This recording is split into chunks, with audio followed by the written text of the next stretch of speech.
Hello, my name is Devon Salter, and I'll be giving my presentation today on how to create a strong business report.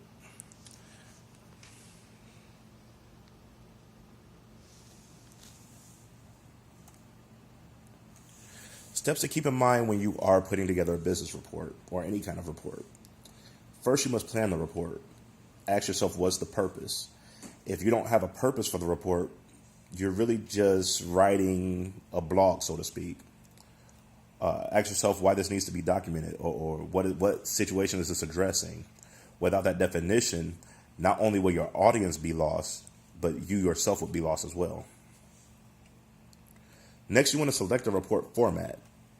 Consider who needs the information and what is the best method to actually deliver it effectively.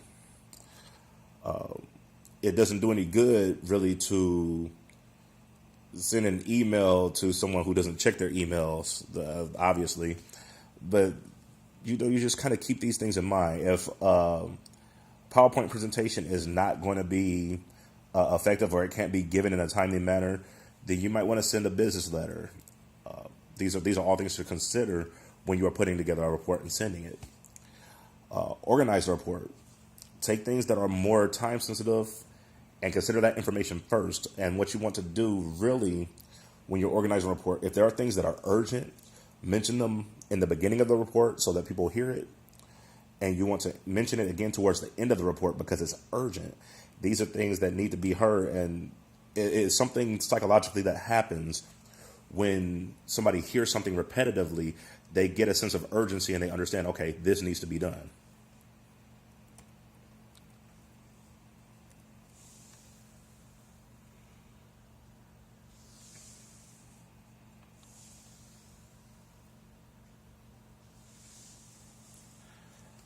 Outline the report. This highlights the key points of your report. It allows you to get a visual format of what you're trying to put into the report. It gives you a sort of timeline, a sort of guide to what needs to go in there. And if there's any information left, or if there's information that you can't decide where to go, you can always look at your timeline and say, okay, this belongs best in this area of the report. And finally, you want to draft the report. This is putting the information in some kind of cohesive format, whether it be audio or visual. It could be an email. It can be a business letter. It can be like what I'm doing right now, a video presentation.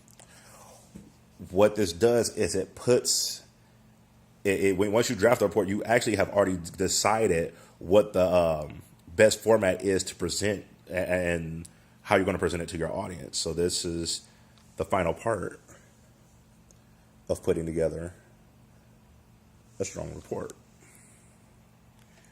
Now, for strong report writing, proofread and edit, please. It is often hard to edit yourself when you are doing spoken word, especially if you are speaking and only using context and not really having a script. But when you write, please use proper grammar and spelling. I work for Cricket Wireless. There are plenty of times where top management sends a report that I have to proofread and send back, or even ask, okay, what did you mean by this? Because either a word was used in its improper context, or the spelling was so poor nobody knew what the word was.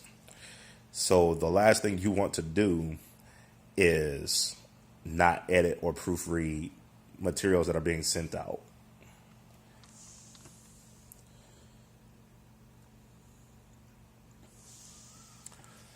Use a formal tone. It's a little bit harder when you're speaking. You can't really avoid first person delivery usually because you are delivering it. You have a tendency to use I, you, we. But it's usually okay if it fits the tone of what's being given in the report and if it creates emphasis. But you also want to avoid gender specifics unless it is based on data that is necessary. If you have a report that talks about marketing trends, considering the difference of spending habits between men and women, use percentages, because that actually brings up my next point. Avoid slang, bias, and exaggeration. You do not want to use the words all, none, most. These words really have no no value really. They have no definitive value. There's no way to actually calculate what's going on with all, none, most, and it just really destroys credibility.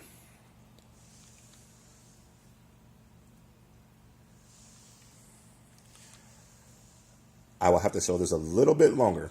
Please document your sources. Plagiarism is a crime. Give credit to your sources. Not only does it enhance credibility, but it can prevent you from looking at future lawsuits or fines. Document your sources. And finally, I will touch dissemination by social media. Now, I won't go into all the details, but we are usually aware of Facebook and Twitter. Those are more informal means of dissemination.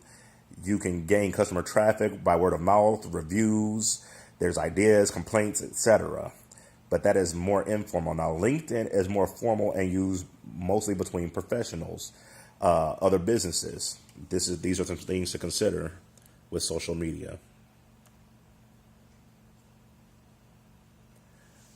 Thank you, and enjoy the rest of your day.